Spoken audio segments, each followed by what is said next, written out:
Hi, I'm Malcolm Stern, and in conjunction with my friends John and Sandra Wilson from Online Events, we're creating a series of podcasts called Slay Your Dragons with Compassion. My book of the same name was conceived and inspired by the suicide of my daughter Melissa and the journey that took me on and the internal resources that I found. All of my guests will have a story to tell around overcoming and ultimately thriving through adversity. Special thanks to the band Stairway, Jim McCarty and Louis Chinamo, for the use of theme music from their album Medicine Dance, and my engineer Owen Santiago. I hope you enjoy this series, and thanks for listening.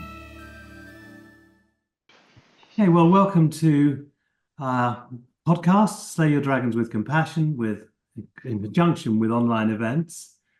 And we're interviewing people who have come through adversity with some learning, with some shifts in their lives. Some are well known, some are less well known, but in the main, they're people who have a story to tell and have found a resource that they may not have known they had before they started. So today's guest, I'm very happy to welcome someone I've known for many, many years, is Adela. And Adela, welcome to our podcast.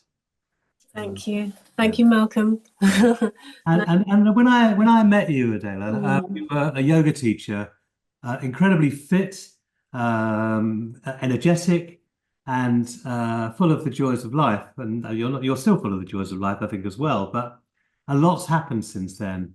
And I think Yes. the main thing I observed was that you were bedbound for quite a long time. And that actually took away your independence in many ways. Perhaps you could tell us a little bit about what happened from yoga teacher to bedbound. Yes, thank you. That's a good place to start because there was like a before me and a me now. Yeah. So as you said, yeah, the before me was very, very active. I was also a dance teacher. My whole life was about movement. So I was constantly moving and dancing. Dancing had really played a massive part in my life. And then gradually over years, I had started accumulating pain in my body and I didn't know what to do about it. So I do all the normal checkups, like going to doctors and having scans and everything, and nothing ever showed up. So the more and more it didn't show up, the more I sank into despair. But instead of stopping, I kept going. So I overrode it and I overrode it and I overrode it for years. And during that time, I would say also with that level of pain that I was experiencing, it was very, very hard for my mind to manage, to manage this level of pain. So you could almost say I was beginning to lose my mind throughout that process. That's very powerful. So I really hear that. I think for most of us, what we would do is try and push through in the hope that it would disappear. But actually, you probably weren't given advice on how to manage your situation, and you kept pushing and pushing until eventually I presume there was an explosion or an implosion. Yeah, a breaking point. Actually, it could have been two reasons. One, I couldn't have gone on any further, and two, I'd found someone that was safe to help me. So I'll never know. In my mind, I basically believe I was very, very close to death, actual physical death, not just psychic death.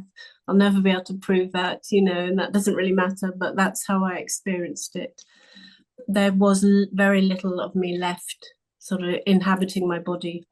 And I think that's what pain often does. It actually sort of, when we're dealing with constant pain, it's almost as though the rest of life has to go away because we're just dealing with the pain. Yes. And so eventually, what you found someone who was safe. Was that a doctor or? Yes. So I was blessed, or is it this constellations meeting, whatever it was.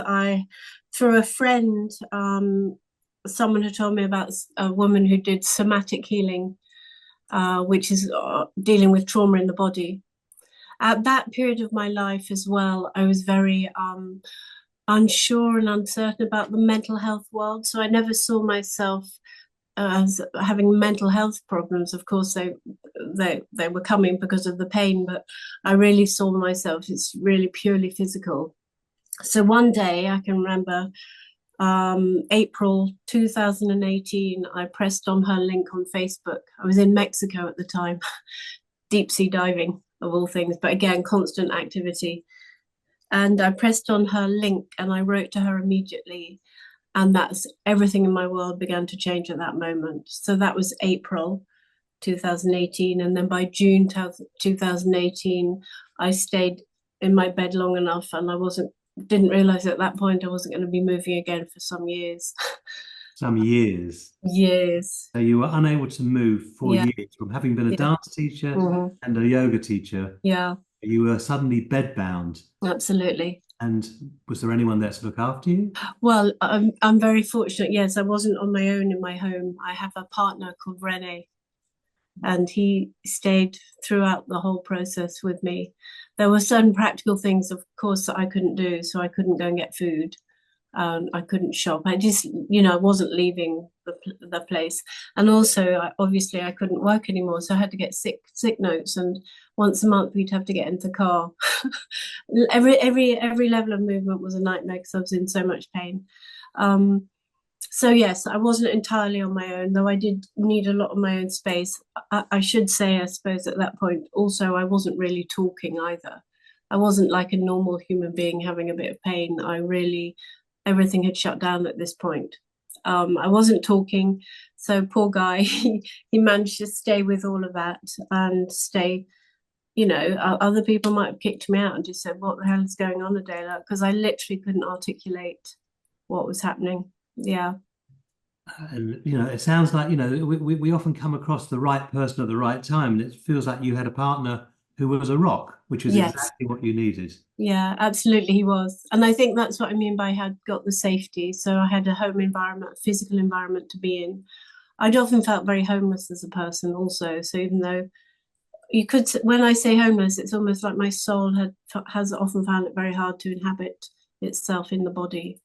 So I had the safety, and then so the woman who helped me was a woman called Karen, and she was actually in Canada of all places. So we zoomed, and this was pre-COVID days, so it's just before COVID had happened. She was connecting on Zoom with me, and she. So I was probably very afraid of the psychiatric world, someone telling me that I was depressed or anxious or bipolar or schizophrenic. Because my mum had suffered mental illness and it had been very secret. So I was very glad I'd found someone that wasn't linked to that world. She was a somatic healing practitioner. And I just started doing things that were completely unusual to me, like obviously stopping moving. And every day I'd say, okay, I'll stand up. Tiny voice, try and get up. I couldn't. And I think there was a period of, I would say about a year and a half, what I called it intensive care, as if there was no way I was going anywhere. And then gradually, as the years moved on, I got my health back. And it's only so since last September of 2023 that I've been able to go out of the house regularly on a consistent basis.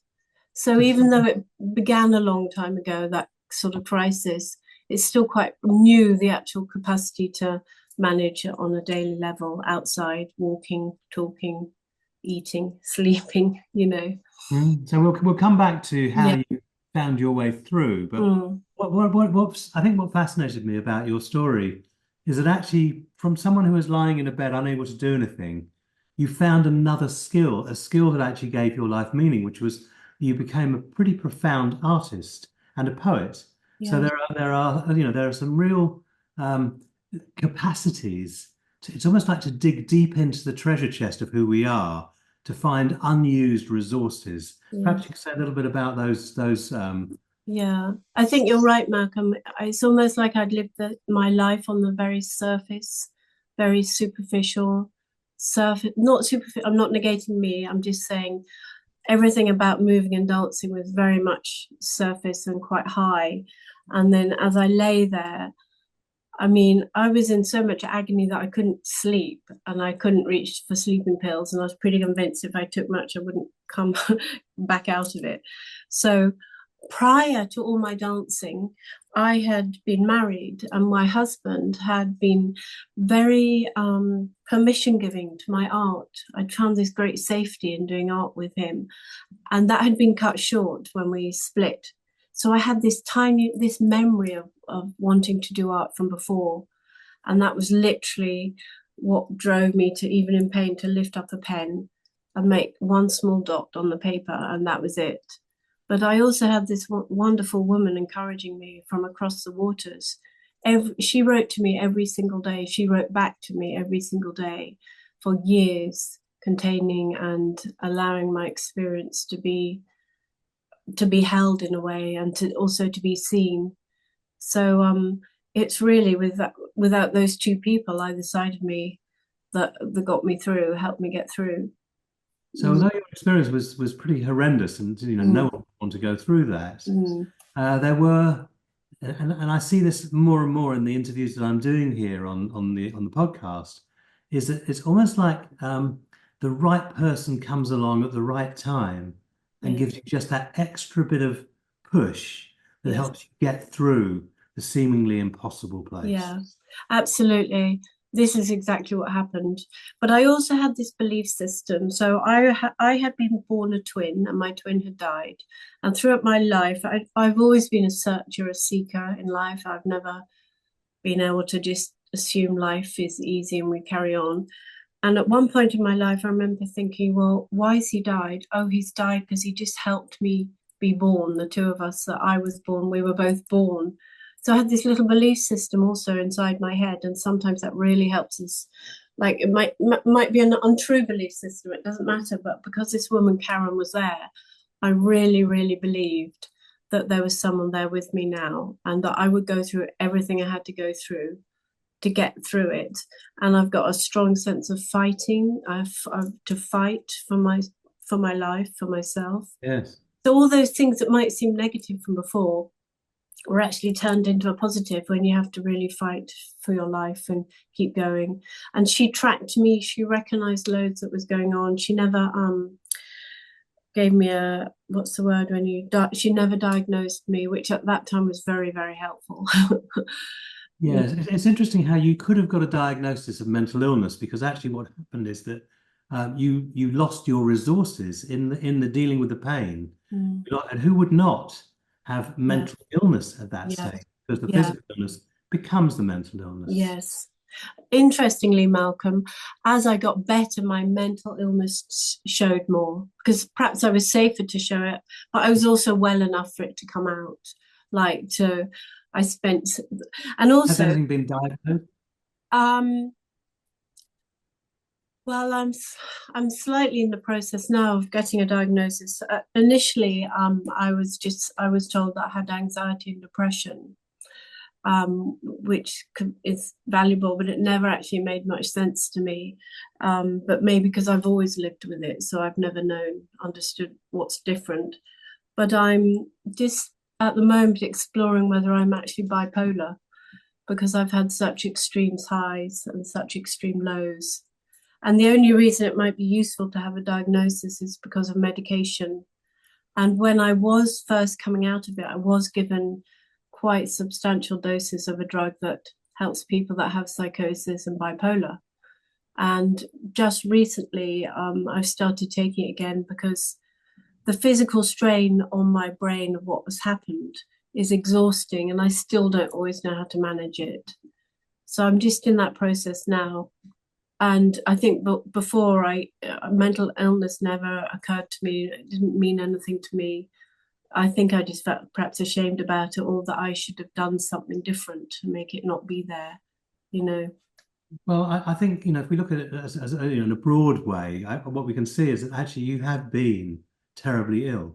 You've come through a place of terrible illness, and the mental and the physical sort of can't be separated at that level. Yes. So I'm just wondering how useful a diagnosis would be, but that's a different conversation. Yeah. No, I'm the same, Malcolm. I only think it's useful if I get the right medication, because the other thing that people like me do is they get given medication, and when I start feeling better, I just let go of all my medication. And recently, this summer was really tough for me. Never as tough as it was, for years in bed. But I really felt like I wasn't coping that well. And I said to my therapist, I really think I need some medication, actually, because there's a huge amount of my energy is going to try and keep myself balanced and stable, where my nervous system, I would say, is not naturally balanced or stable. So it does take a lot of effort. Yes. Anyway, but I agree with you. Sometimes diagnosis doesn't mean anything, but it only means something if it's going to help me get the right support Yes, and exactly. care. But I suppose what we could go back to is actually creativity is a huge part of my support. And it could be that sometimes in life I'm not allowing myself or giving myself enough time for that creativity to come through me. And then I start going off track a little bit again. I mean, you are fabulously creative. Your art is beautiful. It's very original. Your poetry is also is very deep. And so, in some ways, this was born out of the experience of actually what else could you do lying in bed, uh, Yes, other than bore yourself to death by just lying there and not being able to do anything at all. But you found a resource. yes, I think that's a sort of a statement of incredible strength. yes. Actually, you dug deep into your internal resources and came out with the artist, the Yes, poet. yes. I So, think that artist and poet had been inside me somewhere and wanted to come out. I yeah, should also say, Malcolm, when I was really ill, I was never bored because I was in an altered state for most of the time. interesting. And Yes. so I think that's why sometimes a diagnosis might help because I just beginning to realize now there was a level of psychosis in there when you're so far disconnected from this world. But it's taken me this many years to understand that because no one told me that was happening. And also, I really believed that world was completely real. So I was really somewhere else, but very protected because I wasn't in a psychiatric unit. Um, and for some people, that works. I think I wrote to you one time when I was going to go into a psychiatric unit for a short period, for a period of time, and I wrote to you because I thought somewhere you might understand that. I just needed that little bit of reassurance it was okay, and actually it did help me go in, but because there was so much that had gone on, and so I'd written to this woman Karen every single day, this stream of consciousness, and then at some point she had to leave very abruptly the relationship. So there was no handover, nothing, and there was no trauma informed person in Geneva helping me. So the only place they put me was the psychiatric outpatients. And by then I couldn't even, I was still, really not sure a little bit what was going on a lot of the time. But anyway, so the creativity is this sort of stream of me, you could say me in a way, that just kept coming through me, whatever was happening. It was just always be there. And it was really literally like a dot. At times I just made dots and put them all together. And it was also another way to connect to people. So suddenly my life had stopped, and all the people I used to know and see, like friendships, I'd been working in an international school and had good friendships. I couldn't see them, I couldn't speak on the phone, I couldn't connect with them. So I was in this huge isolated bubble and different world. And as I got better, I'd be like, well, if I make a piece of art, I can give it to that person. So I'd make I call them soul flowers. I haven't got any on anywhere, but I'd make these dots and I put them all together and make a sort of flower and I'd say, oh, that's for Lizzie or that's for Tina. And then I'd hang them on my wall. Or no, Rene hung them on my wall. I wasn't really doing anything. And it was my way to reach out to other people. It Yeah. literally was my way not to get so far lost in this other world that somehow I was pulling myself back to Well, this. you've got extraordinary capacity to resource yourself in the midst of unbelievable adversity, of adversity that would actually possibly sort of overwhelm most people who would get it. Yeah, I mean, it was incredibly overwhelming, but I have to say, the woman who helped me at the beginning, she almost taught me everything. I literally had no sense of self-care prior to meeting her, and she taught me everything. Like now, years later, I remember what she wrote, and I think it's because I was also reading her. If I'd been hearing her, I'm not sure I could have taken it in because I couldn't take in the whole form of the body and the voice, but I could read her words on the page. And she would say, small steps, tiny steps, go back to basics. We had all these sort of lines to help me through. Um, she was utterly amazing in what she did and how she helped because she also stepped out of the box. She wasn't she was contacting me on weekends every single day. And she realized there was something wrong. And I think up until that point, I had had such a strong facade that no one knew, Yeah. that something was really wrong. Mm. Mm, And that's often what people do. They keep the facade up because they're terrified to yeah. let it be seen that they're actually falling apart. Yeah, absolutely. Yeah, completely. That's exactly what happened. The thing is also, I don't think I had a very strong trust of the medical profession for sort of family historical reasons. So that wasn't really helping me. But I did have a woman came round to my house who was a friend of a friend's, and she was a psychic medium, and she channeled that I was incredibly ill and I was in a state of emergency. She channeled that, and when I heard that, I also began to listen. So it's almost like I felt safer listening to the spirit voice come through. Unfortunately for me, I didn't pay attention immediately, and I carried on for some years. So by the time I was lying down, So yeah, I'm just, I don't know what I would have done without the people, but also just that creativity coming through. I had facilitated creativity before in my job, but I hadn't really directed it towards helping me. I directed all my energy towards helping others Mm. and then be creative, which is classic. I literally didn't know how to put myself first, or Yes. you know, which I'm sure you hear plenty of times in your work. Of course, yes. Mm. I mean, I think what's interesting is that there you are, you're lying in bed for years, unable Mm. to do anything much except paint and write. Uh, Yeah, it wouldn't have been painting because it dripped. I had to do everything horizontally, so it was pen. okay. Oh, right. So it's not even It painting. wasn't even paint. Couldn't get up to get the water. How did you come through that? What Mm. made what shifted to bring you back to some sort of normalcy? Yeah. So basically, with Karen, what she was doing was allowing what had not been able to come through me come through. So basically, you would say trauma. So in a way, the frozen parts of me, she was letting that come through my body and hold that and know that I was safe within that. And so step by step, I began to inhabit my body a little bit more gradually over and over the years, as the trauma left.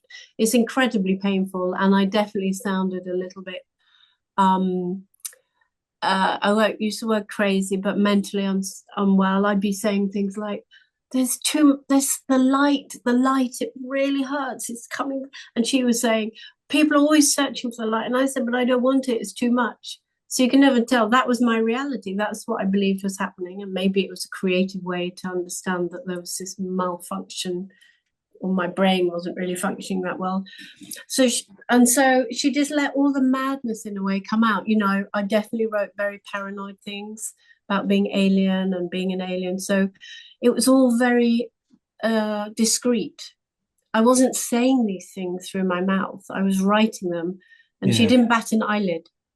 So, that's so wonderful. yeah, so step by step, I began to get my strength, and then I became much more, how I would say, slightly normally unwell, as in just sitting up and doing a little bit of sitting up. But then also I joined in with you and Sarah doing Get Wise, Get Creative. And again, it was another group of people that had also accepted me lying down. I mean, I was still lying down a lot You were, yes. even if I wasn't during the sessions, all the time around it, I still was. And then I had to just face fears of what it's like to stand up again. Will it go back to that? Because I hadn't really understood what had happened. Of course, I'll not go back to that. So it's a very slow process. I call it putting my soul back into my body, weaving my soul back within. And I think, yeah, I have had some blessings out of it. I have understood that I do have a natural affinity to create to help me. You do, and I think there's also a natural wisdom in you that has actually had an opportunity because of the sort of like the stillness you had to endure. Yeah. Actually, the wisdom had a chance to come through as well. So you've come out of this Mm. a somewhat different person from the person who went into it. Yeah, definitely, completely. I think before I was very, very, very guarded. I had a massive mask on me. I didn't let people in. I didn't have much trust with people. I was constantly afraid of rejection. And of course, I still go into those modes, but it doesn't continue for so long. And one of the things I've really noticed is my friendships or relationships with people are very different. Um, it's almost like there's a bit more me now, so I can actually have a bit more of a dynamic with someone. People respond to me very differently than before. I see a lot of kindness in the world and in the relationships and friendships. I don't think I really knew how to even make friends before all this happened. I Well, just, I think that it's almost like you were hidden behind the mask of what you presented to the world. mm, And by the nature of what you've been through, your mask got smashed to smithereens effectively. yeah, And so you've had to reform, is mm, how I see it. And again, I've worked with you online mm, in groups as well, and seen that actually there's a nakedness about you, that actually you don't any longer cover yourself over, that yeah, you show up for who you are. And it's often a very native wisdom that comes through as a result of that. yeah. I've definitely been very able to be very truthful in certain areas of my life, like with your workshops, with Sarah's singing group. And I do another writing group with someone, and again, it's incredibly truthful. And I surprise myself as well. It's not like I knew I was being untruthful. I was just being so guarded. So I'll write, and all this will come out, and I go, "Oh, that's what's happening." That's it's like the art is a reflection of me, of the me that I don't really knew I didn't know existed. So Yeah. now I've got far more safe places in my life. And before I didn't really have safety at all. So Mm. I'm a much more truthful person. Mm. And I think you've found a medium of expressing it that isn't just about sort of, working with intellectual concepts, but your poetry. And you sent me a poem this morning suggesting you might read it. And I'm just thinking perhaps you might read. I don't know if you've got it accessible. Which one did I send, Malcolm? You sent me a poem this morning that said, Basically, I've got a poem up on my phone which I'd love to read. well, let's have one of Okay. your poems because I think this is the way in which you do Yeah, communicate at a very different level. So yeah. let's hear one of your Okay. poems. So yeah, it's true. Writing and poetry is a very truthful way. I feel like when we do art from a truthful way, our souls are speaking. Our souls are speaking to each other. And so this summer, the lake was very important to me. Just going in the lake. I live right next to Lake Geneva. So going in the lake, and I wrote two shortish poems linked to the lake. So I'll read them. The first one is called Swam. She swam in this dark reservoir of love, her body entwined with ancient ancestors past, where fish swam dancing through her DNA, where jewels dropped from the blackened sky, transforming emptiness into glory, concentric circles giving space for her head to rest. Rippling outwards, she was held, supported by this body of water. She swam in this dark reservoir of love. As time moved on, but she had slowed, back to the time before she was born. She swam in this dark reservoir of love. And then the second one is called Moon, and again it's about the moon and the lake. The crescent moon held up by the luminous blue, strings of light pulling the moon into her womb. Stay with her, reside with her, entwine with her and weave with her. Sing your songs of glorious calm. Sing your songs of glorious calm. Let nothing stop you on your journey, your path, your place, your space, your harmony.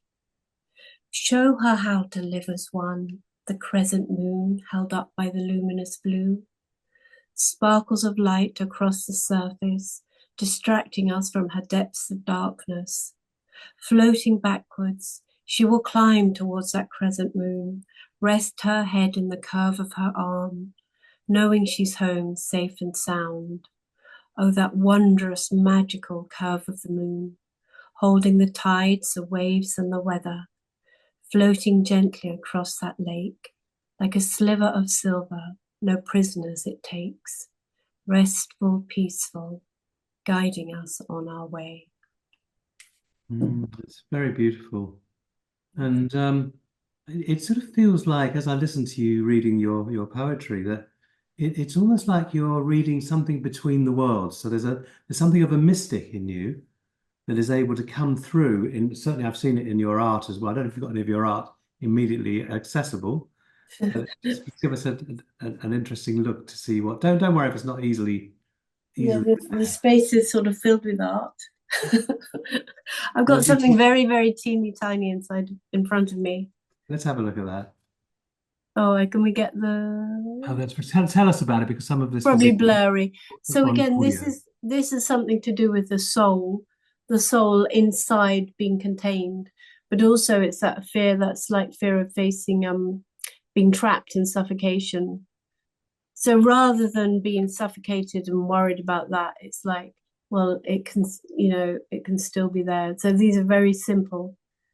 They have meaning to me. Obviously, they don't necessarily have to mean anything to anyone else. But I think you are actually translating something that's extra. It's almost like extra worldly that seems to come through you, and so something in you has got born in this process and is bringing something through from the realms where most of us don't go. That's, And yeah, I'm very wary of sort of like of sort of new agey sort of like spiritual bypassing and all of that sort of stuff, and sort of fantasy things. But my sense is that you've earned your place in being able to be a bridge between the worlds as well. There is something that gets carried there. yeah. I think you're right, Malcolm. And again, I find that quite hard to talk about out loud, but I think it's because my twin died. And I think that somehow when I got ill, I began to connect more to the other world. And then I had to work out how to be in this world and the other world. And Mm. because if you think about a twin and the nervous systems, they grow together in the womb, and then one dies. That death, that human form disappears, but the nervous system that I grew up with had gone somewhere, into the spirit world. And so finding myself again, I also had to find that part of me that was linked to death. And it's funny because often people talk to me now about death, whereas before they wouldn't have. Like when they've got experiences of death in their life or things they haven't talked about because of the shame about death or just the unspokenness about death. I definitely feel now people will just tell me things and I'll be, oh, yes, and it's often connected to death. Mm. Like they might have had a child that died or a miscarriage or someone in their family died and they haven't really been able to speak about it. And somehow they just open up to me and say things about death that, might not have been there before. And I guess you were knocking on death's door for a number of years as well, so Yeah. that's a part of you. And would you say that your attitude towards death has changed? Are you scared of death, for example? No, I'm not scared of death at all. Mm. And I think what I think perhaps many people might not be. I think what we're really scared of is pain. I think that's right. So actual death is nothing. I mean, it's not painful. It's a pain before the death and everything that gets created around it. Actual death is not frightening at all. No. It's Yeah. funny. My sister lived for years in fear of death, and she was in a Mm. care home, and she died a couple of weeks ago. Yeah. And as she died, she held her hand out to her carer, and she took his hand. She said, "I'm going," and he said, "No, you're not." And she just died. And it was the most beautiful experience of death that I heard, and all her fear seemed to have gone as Yeah. well. It's so true, Malcolm. And I think Yes, the other thing I know quite a lot about is how people would like to be cared for when they're dying, yes, because we don't need very much when we're dying. We really need presence. And yes, like that carer was holding your sister's hand, all I wanted, yes, all I literally wanted was someone to hold my hand yes. and not even to offer advice or anything or even say staying or are you okay. Literally, I just wanted a hand. Your presence and is. and this woman was so clever because she wasn't physically near me, and she would say hold an object like a soft toy because it's softer, and I held something in my hand for some years while I was in bed, And even, well, I think you saw me holding something in my I hand, did, yes, yes. and you wouldn't have realized why, but it was like to keep that connection with the with this world. And when people are dying, they don't really want much; they want presence. And Mm, I think, just talking about creativity in Sarah's songwriting group, everyone is able to talk so truthfully. And I won't mention names, that people have written about their experience when someone close dies to them. And also you don't really often want to, you can't speak when you're dying. I mean, it's just not part of the equation, but you're there and you want care and love and kindness, compassion and holding, and nothing abrupt. And so it I, just struck, I just had a sudden thought as you were speaking that you could be a death doula. You could be someone who actually sits with people while they're dying. I think you'd be an incredibly calming presence in the face yes, of death. yes, that would make a lot of sense. And there's actually a hospice quite near where I live, and I've wanted to work there. I've wanted to volunteer there for a while. But Yeah, at the same time, Malcolm, it's interesting because at the moment I work with a young child, a 1 year old. And that same level of presence is needed in those very early years because they're yeah, just being formed. And somehow at the moment, I know I'm in completely the right job, right? And my intuition is so good because, again, it's that vulnerability of that new little nervous system that's been born. And I'm very tuned in to what this little being might need. So it's death and birth, isn't it? The beginnings yes. and the endings. And after all, it's the human condition that we're exploring as well. So, Yeah. I'm very wary of the mystic. I see a lot of people over the years having to put on lots of lectures and other things Mm, like that. mm, I've seen people sort of hide behind mysticism, mm, but I really hear that what you're dealing with is really authentic, and I'm touched by your access to a mm. world which most of us can't touch. Yeah. Well, thanks, Malcolm. I mean, I have to say sometimes it's challenging Of because course. I'm definitely needing to always do my utmost to be grounded. So certain things are really easy for me and other things are really difficult.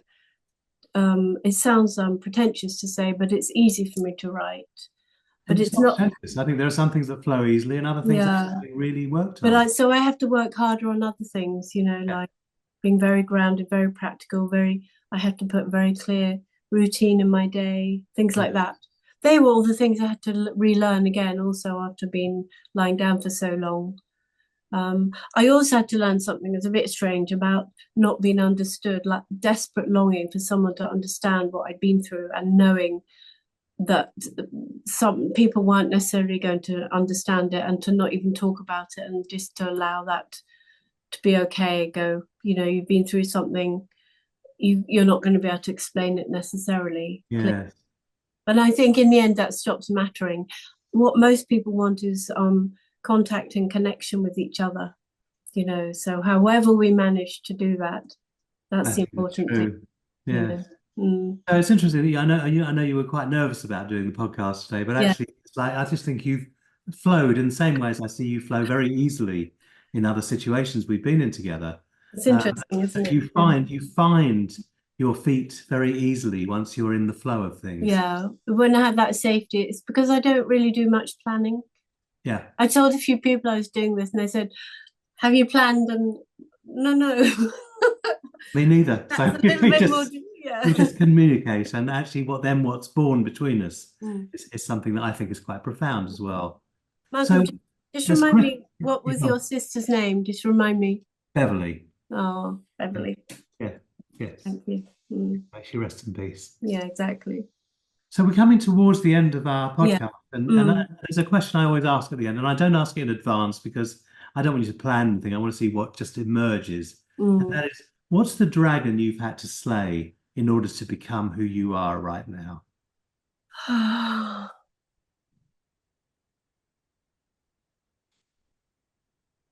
Almost my ego. Like sometimes, of course, my ego is actually very fragile, but the way I believed I had to be d- didn't wasn't going to and didn't work for me. So I've had to really let go of that ego that says you look a certain way, you do a certain thing, you earn a certain amount of money. I never knew what those things were or how much money I should earn or whatever. But I have to constantly let go of those ideals. Perhaps it's ideals, actually. Yes, and perhaps it's just a surrender that Yeah. you have to do a lot of in your time. And So- let people in and and let that's people right. be kind to me, because Yes. people are incredibly kind to me. And sometimes I just like, wow, how did that happen? And I think perhaps I wasn't always able to let that in. But yeah, it's like, and you reap what you sow, so that you carry a level of kindness. And if you're wise, you'll also allow that level of kindness to reverberate and be part of you too. So Yeah. um, Mm. thank you so much for coming here today. I really appreciate your input. It's a fascinating story, and I think it will help touch other people as well. So Well, thank you. And thank you for the others. I've been listening to some of them too. They're very interesting because they're also very different, yeah. which I think is so valuable. People have all their different ways to manage on the planet and manage to be here. Well, I think what I've been interested in is that I know a wide selection of people, and I'm interested in what their stories have, how they've been educated by their stories Yeah. and Yeah. by their adversity, which is, of course, I was educated by the death of my daughter, and it changed my life. Yeah. I I'm can not surprised. No, Yeah. exactly, and I can hear that your sojourn into the wilderness also you had your days of darkness that actually Mm. also changed your life. Yeah, definitely. Absolutely. Completely. And I really believe our brains actually can change and they are elastic, and whatever goes on in our brain, it's not set. And I think we used to think it was very set. And Yes. now I know that I've gone way, I almost think I've gone beyond what was ever expected of me. Mm. Like it would have been much more expected in a way that I wasn't going to make it much Yeah. further than, so somehow life gave me a different path. And the road has opened for you as well, which I'm Yeah. really pleased at as well. Mm, So yeah. lovely to see you, and we'll be in touch. Okay, Thank you very Malcolm. much. Cheers. Bye bye.